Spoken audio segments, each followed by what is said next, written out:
They said David never existed. They said it for 150 years. No inscription, no seal, no artifact, no evidence. David was a myth, invented by priests to give Israel a past it never had. Case closed. The Academy had spoken. The Bible was fiction. And then a shovel hit basalt in northern Israel. 1993. Tel Dan, a broken stone, black, covered in dirt.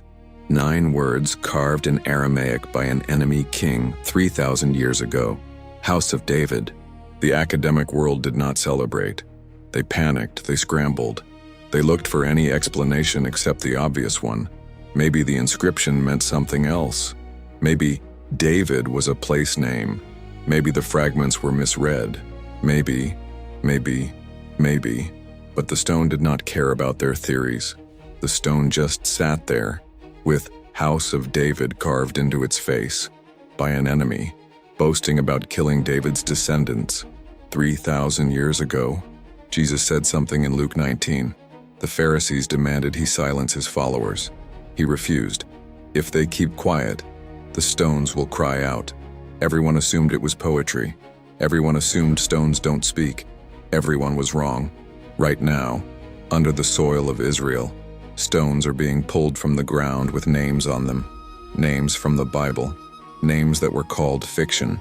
Names that are now screaming from the dirt. Either Jesus was exaggerating, or the stones are doing exactly what he said they would do. Let me tell you what that stone actually says. The Tel Dan Stele was not written by an Israelite. It was carved by an enemy, probably Hazael, king of Aram Damascus. He was bragging. He was boasting about a military victory. Lines 8 and 9 read, I killed Jehoram son of Ahab, king of Israel, and I killed Ahaziah son of Jehoram, king of the house of David. House of David, byte W'd in the original script. The dynasty of a man who supposedly never existed, carved in stone by his enemy. 100 years after his death, the skeptics had claimed David was invented after the Babylonian exile, 6th century BC, a legend created to inspire a defeated people.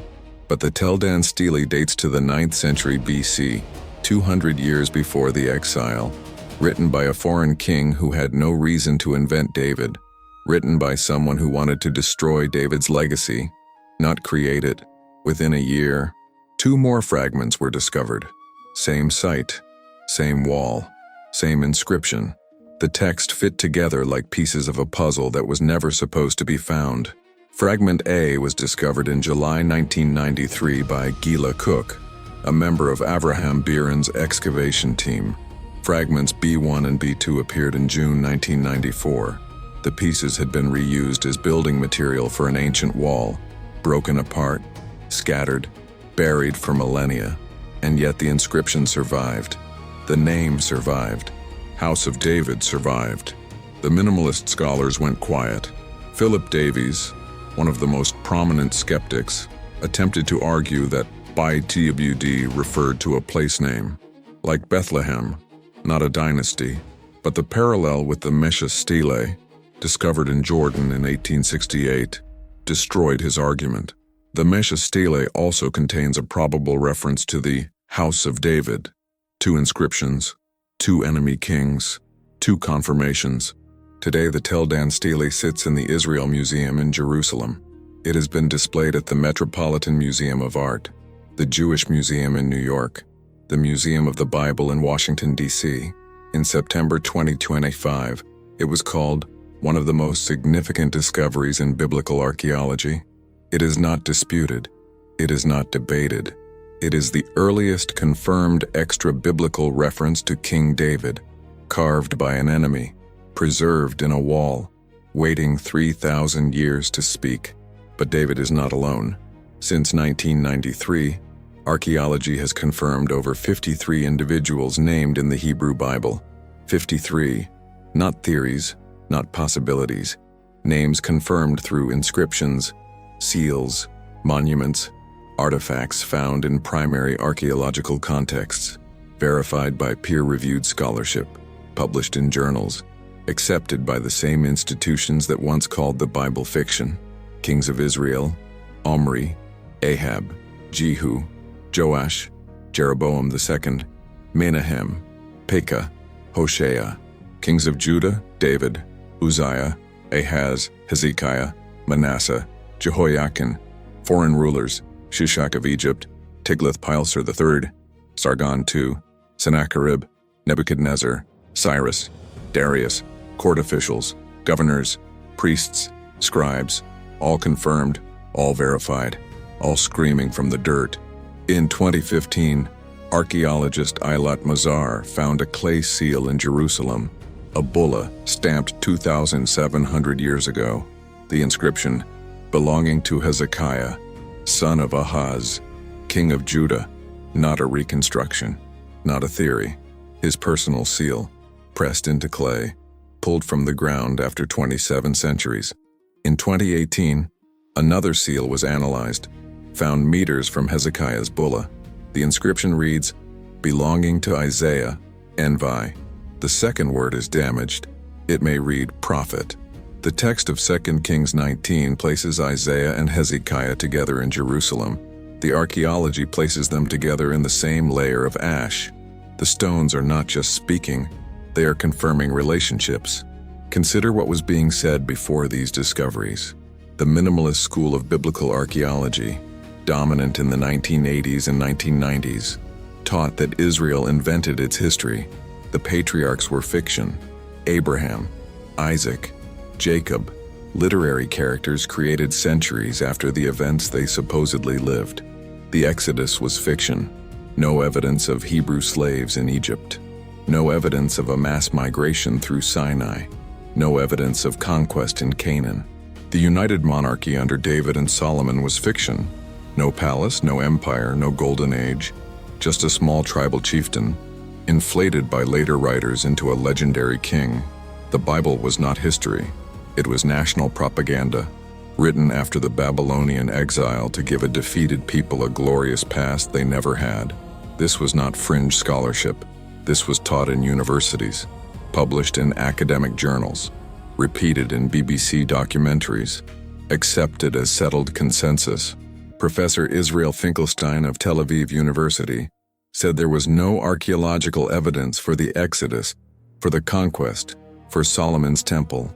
Professor Zahi Hawass, Egypt's most famous archaeologist, said the Exodus was a myth. The scholars had spoken, the Bible was dismissed.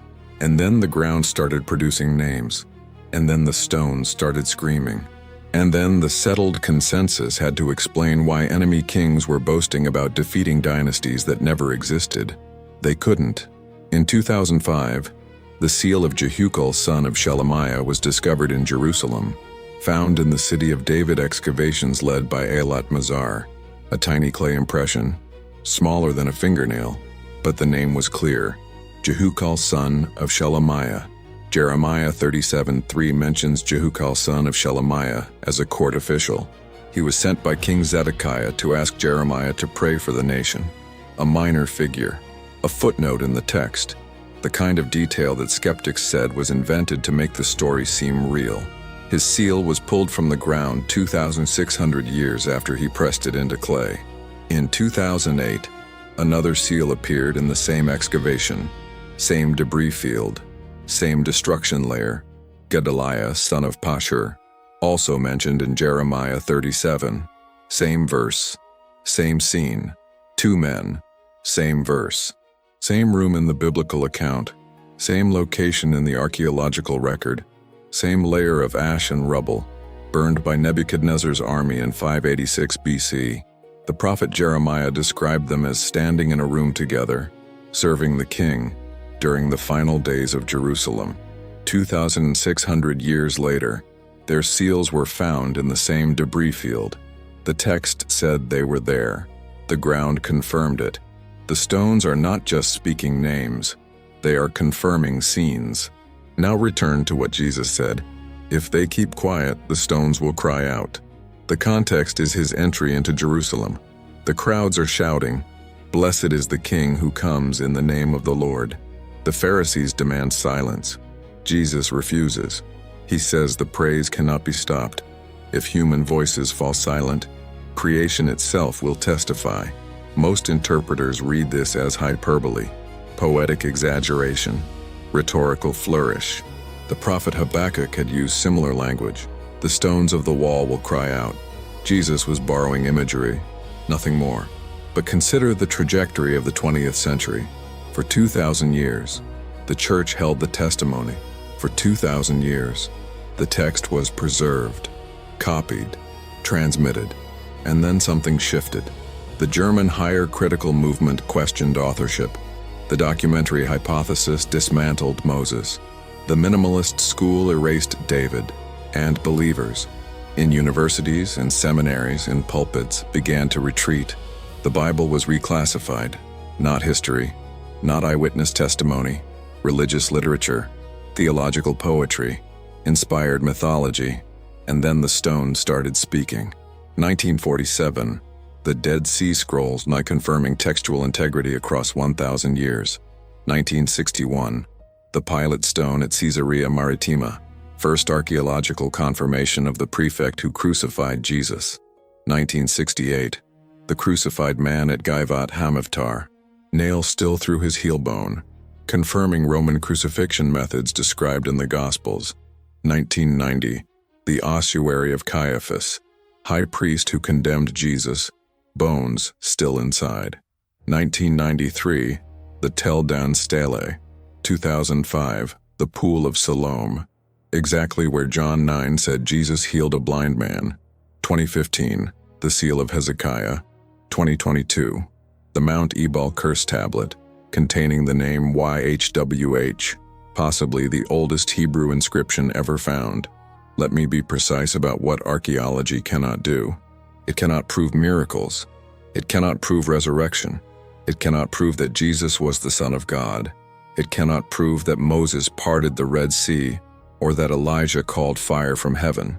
What archaeology can do is verify the framework. It confirms people existed. It confirms places existed. It confirms titles were accurate. It confirms cultural details match the period described. And when the framework is verified, again and again, across centuries of discovery, something shifts. The burden of proof shifts. For 150 years, scholars demanded proof that David existed. The absence of evidence was treated as evidence of absence. The silence of the ground was treated as testimony against the text. But now David has been confirmed, and Hezekiah has been confirmed, and 51 other individuals have been confirmed, and the ground keeps producing more. The question is no longer, can the Bible be trusted? The question becomes, why would anyone assume it is wrong? When 53 individuals from the Hebrew Bible have been independently confirmed, when seals and inscriptions match names and titles and relationships, when enemy kings boast about killing men, the Bible describes in exactly the context the Bible places them. The default assumption of fiction becomes harder to defend than the assumption of history. The stones have shifted the burden, and the scholars who once demanded proof now find themselves needing to explain why the proof keeps appearing. There is something happening beneath the surface of Israel. Every construction project must be cleared by the Israel Antiquities Authority. Every foundation dug, every pipe laid, every parking lot built, every water park, because beneath the surface, history is waiting. In 1990, a construction crew building a water park near Jerusalem broke through the roof of a first-century tomb. Inside, ossuaries, bone boxes, one of them inscribed, Joseph, son of Caiaphas. Inside, the bones of a 60-year-old man, the high priest who condemned Jesus to death. His bones, his ossuary, found by accident while building a water park. In 2022, 2,500 ivory fragments from Solomon's era were discovered in Jerusalem. 1 Kings 10:18 describes Solomon's throne as covered in ivory. The fragments likely decorated royal furniture, proof of the wealth described in the text. In 2022, a lead curse tablet was found at Mount Ebal. Joshua 8:30 says Joshua built an altar on Mount Ebal. The tablet contains the divine name, YHWH. It dates to the 13th century BC. If confirmed, It is the oldest Hebrew inscription ever found, older than the United Stele, older than the Tel Dan Stele, older than anything we have. In 2021, a limestone pathway was uncovered beneath a Jerusalem neighborhood, the Pilgrim's Road, a third of a mile long. The route Jewish pilgrims walked from the Pool of Siloam to the Temple Mount, the road Jesus almost certainly walked. It opened to visitors in January 2026. The ground is not empty. The stones are not silent. Every year, more voices emerge. Names called myths, places called legends, events called fiction, now carved in stone, sealed in clay, screaming from the earth. We began with a broken fragment in northern Israel, black basalt, 9 words in Aramaic, House of David. For 150 years, the Academy said David was fiction. For 150 years, the absence of evidence was treated as evidence of absence. For 150 years, and the Bible was dismissed. And then the shovels hit, and then the seals emerged, and then the names appeared, and then the stones began to scream. 53 people from the Hebrew Bible, confirmed by archaeology, kings, prophets, priests, governors, scribes, enemies who carved their victims' names in victory monuments, servants who pressed their seals into clay, all of them speaking now. Jesus said if humans fall silent, the stones will cry out. For decades, the church retreated. For decades, the text was mocked. For decades, believers went quiet, and the stones did exactly what Jesus said they would do. They have not stopped. Every excavation, every construction site, every shovel that hits the ground, more names emerge, more evidence surfaces, more voices join the testimony. The stones are not finished speaking, and they are only getting louder. If this investigation changed how you see the evidence, leave the word stones, and tell me, which discovery affected you most? The Tel Dan Stele and the House of David, the seal of Hezekiah pulled from the dirt after 2,700 years, the ossuary of Caiaphas, the man who condemned Jesus, or the fact that 53 biblical figures have now been confirmed by archaeology? If you haven't subscribed yet, this is a good moment, because the ground keeps speaking, and there is much more to uncover.